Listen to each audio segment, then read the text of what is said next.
சஹானாவோட birthday எப்படி போச்சுன்னு பார்க்கலாமா. காலையிலே அவங்க ஃப்ரெஷ் ஆகிட்டு கோவிலுக்கு கிளம்பிட்டாங்க. குலதெய்வ கோவிலுக்கு போய் பூஜையை போட்டு பக்கத்தில் இருக்க எல்லாருக்கும் கேக்கும் அப்புறமேட்டுக்கா சாக்லேட்ஸும் கொடுத்தாங்க. நான் வீட்டில் எல்லாமே கேக் கட் பண்ண ரெடி பண்ணிகிட்டு இருந்தேன்.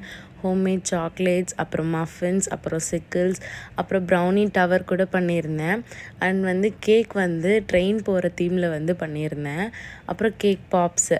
ஸோ இதெல்லாமே ரெடி பண்ணிகிட்டு இருந்தேன். ட்ரெயின் சுற்றுற மாதிரி தான் நான் வாங்கிட்டு வர சொன்னேன். என் அண்ணன் குட்டியாக வாங்கிட்டு வந்துட்டாங்க. ஸோ சென்டரில் மட்டும் ப்ளேஸ் பண்ணிட்டேன். அப்புறம் கேக் வெட்டுறதுக்கு முன்னாடி அப்பா அம்மா ஃபோட்டோவில் நின்று சாமி கும்பிட்டு கேக் வெட்ட ஸ்டார்ட் பண்ணியாச்சு. சூப்பராக செலப்ரேட் பண்ணியிருந்தோம். அண்ட் கேக் வெட்டுறதுக்கு ஒசூரில் இருந்து அவங்க தாத்தா பாட்டி வந்திருந்தாங்க, சஹானோட தாத்தா பாட்டி. அதுக்கப்புறம் அவங்களோட ஃப்ரெண்ட்ஸு, குட்டி குட்டி ஃப்ரெண்ட்ஸ் எல்லாம் வந்திருந்தாங்க. எல்லாேருக்கும் கேக் கட் பண்ணி சாக்லேட்ஸ் வச்சு கொடுத்தாச்சு. அண்ட் ஈவினிங் அவங்களோட மணி பேங்க் சஹானா ஓப்பன் பண்ணாங்க.